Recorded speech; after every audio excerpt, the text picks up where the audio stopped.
raining outside, and I just went and got my coffee, and I mean, it's not drizzling. Today we're going to talk about a bunch of really interesting things. We're going to talk about portable mortgages. What the hell is that? We're going to talk about the Zillow soap operas, and by the way, it is definitely a soap opera. We're going to be getting more inventory, and we have politicized or weaponized the mortgage industry, and now there are prices to be paid on both ends for erratic behavior. Thought this was interesting when I was checking out my Twitter feed. I got a ton of great information from Twitter, but I thought this was good from John Cooper. Horrible jobs report. The private sector lost 33,000 jobs in June, badly missing expectations for a 100,000 jobs increase, ADP says.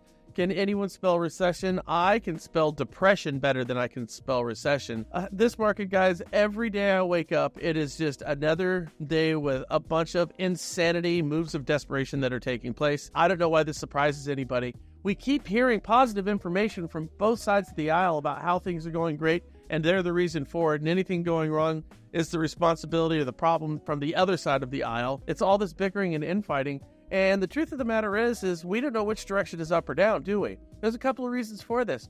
One, when we had our government shutdown, again, another sign of a dysfunctional relationship our politicians have with each other, they quit doing our reports, so we could not see the reports that we use to anticipate the direction the market is going to go. Obviously, interest rates and inventory. We're not seeing inflation, all of these. We didn't get any of these reports for a couple of weeks. But you know what the big kicker is? The reports that we're getting are not worth the paper they're written on as they were in years past. I constantly talk about this. We've created a false market, and as a result of the false market that was superimposed on the mortgage and real estate industry, our previous and steady Eddie indicators that we would use to figure these things out, they don't work. Case in point, we thought we were going to get 100,000 jobs. We lost 33,000.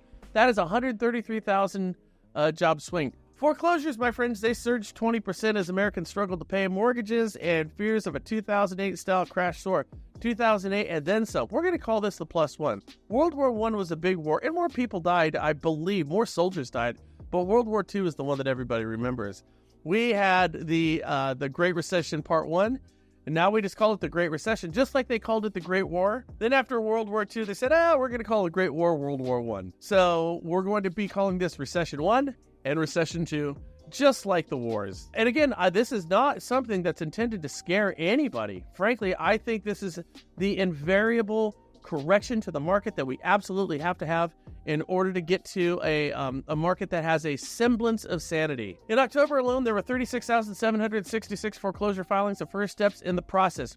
When a lender warns a borrower they're in default, that's up 3% from September 19th from a year ago. Foreclosure activities continue a steady upward trend in October, the 8th straight month of year-over-year increases, and this is according to Atata Alms, Rob Barber. Adam does a really good job at this type of stuff. Ron, working at Adam, does a good job at this stuff. And this is something we've talked about here on Mortgage Shots in the National Real Estate Post now for the past year, that this is an inevitability. People say, well, it didn't have to happen. Oh, well, yeah, it did have to happen. And you could see this thing being projected from miles away. The states with the most foreclosures. Suffice it to say that we're seeing foreclosures go up, and this is a trend that is not going to change. In fact, we are going to see more foreclosures. The agent and loan officer who know how to deal with this are the agent and loan officer that are going to succeed in the market going forward. Here's the states: Florida, South Carolina. Oh, I got it here. Illinois. I was right on that. Illinois. Oh, Delaware. Screwed that one up. Nevada, 5. Ohio, did I get that one? 6. Iowa. Oh, got him right. Maryland, 8. Maryland is 8. Utah is 9. California, 10. Followed by Texas, New Jersey, Idaho, D.C., and Oklahoma. It's also worth pointing out, if you go and look at that, it's sand states. Sand. It's primarily the states along the coast, and they're always leading the way when it comes to foreclosures. Did you know that China is dumping $500 billion in bonds while buying gold for the 12th straight month? The housing market connection nobody is talking about. Boy, this is actually kind of a big one here.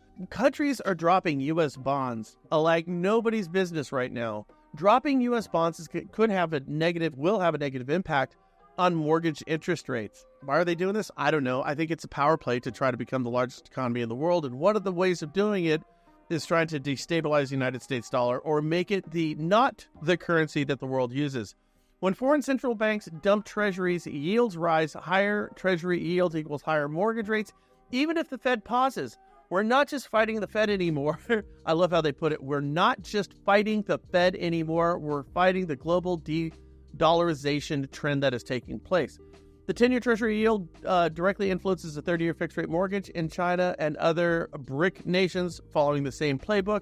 Keep reducing Treasury holdings. Mortgage rates stay elevated regardless of what Powell is going to do. Remember, Powell is jumping back into quantitative easing as a means of pulling interest rates down. You've got all the BRIC countries that are dumping treasuries that are pushing interest rates up. We've got bad job reports. We thought we were going to get 33,000 jobs. We lost 100,000 jobs. That is good for rates. So we have got good and bad on the scale when it comes to mortgage interest rates. What is going to happen? The answer is probably not a whole bunch. They will offset each other. You might see a slight rise or a slight decrease in rates, but we're not going to see anything significant. But as I keep telling you guys, quit thinking about rates. The 10-year Treasury yield directly influences the 30-year fixed rate. Well, okay, so we did this one. Okay, the Trump administration is actively evaluating portable mortgages. What you need to know. Here's what you need to know. This is a move of desperation. That's all this is. The Trump administration has another idea to make housing more affordable. Let homeowners take their mortgage rate with them when they move their house. Boy, this one sounds like a shit show waiting to happen, doesn't it? This is desperation. Just like the Trinity that I told you about the other day. You know, by getting rid of credit scores, by giving away free money, by looking at 50-year mortgages. These are moves of desperation by policymakers who have no idea what they want to do. The 50-year mortgage that Pulte, he was the head of the FHFA, was pushing Trump to push. That thing is getting its teeth kicked in online right now. It's bad. Now we're talking about portable mortgages. This screams desperation that we don't know what we need to do in order to get us out of this. So let's just throw anything against the wall. Let me know what you think, though, guys. I want to know what you think. Maybe you think portable mortgages, and maybe I'm misreading this thing completely. The surprising reason home prices remain stubbornly high. Nationwide delistings, as I told you a moment ago, delistings rose by 52% a year before, after peaking at the 72% of their annual growth rate in August. This is according to fresh data from Realtor.com. That's up from September 2024 when delistings rose 46%. Real estate agents, again, people are delisting because they're pissed they're not getting their price. I would go to all the delisted properties, figure out who these people are, sit down and have a conversation and say, I would just like to talk about your aspirations and the reality of the market. I don't have a dog in the fight. Would it be okay to sit down and have a cup of coffee with you? And then give it to them both barrels right between the eyes. It's a great time to buy a house right now. These are the activities of top producing real estate agents. Fannie Mae officials are fired amid mortgage fraud probe. I love this story. Members of Fannie Mae's ethics team, I love that. Members of the Fannie Mae's unethical team were dismissed following an investigation into FHFA Director Bill Pulte's allegations of improper access to mortgage records of Democratic officials. The probe referred to the FHFA, OIG, and the U.S. Attorney's General Office raises questions about proper authority and procedures. It's apropos, as they say, that this is the ethics committee. But does this surprise anybody? What do you think our politicians are currently not capable of? Better yet, what are you frightened that you think our politicians are capable of? I wonder what Jeffrey Epstein's doing today. Inside Zillow's legal storm. You know me, I'm not a huge fan of Zillow. We'll just get it out there. I not my favorite. But I don't know if they did anything illegal. We allowed them to do stuff they shouldn't have gotten away with, but because we didn't put up a fight. The reason I say that is because Zillow's huge. They're the big. They've turned into the 800-pound gorilla in the room, and they have enormous influence on buyers and sellers. Frankly, I think they're kind of responsible for the fact that we're not moving as much inventory as we otherwise would. So anyways, CoStar has a lawsuit against Zillow. In the suit filed in late July, the U.S. District Court of Manhattan, CoStar accused Zillow of rampant copyright infringement of listing photos. Are they doing it? Hell yes, they're doing it. Hira versus Zillow. Filed mid-September in the U.S. District Court in Denver by Samuel James Hira, who calls himself a Day One Zillow employee. The lawsuit alleges that Hira was wrongfully terminated by Zillow in February 2024, according to his complaint. The first lawsuit filed by a homebuyer plaintiff, Alucard Taylor, in U.S. District Court in Seattle mid-September. The lawsuit alleges the portal tricked consumers into using agents affiliated with Zillow through its Flex and Premier agent programs. They would never do that. Compass versus Zillow. Filed in late June 2025, the lawsuit contends that Zillow's listing access standards policy, which bans listings that are not available for display on Zillow within one business day of them being publicly marketed, stifles competition and has caused irreparable harm to Compass.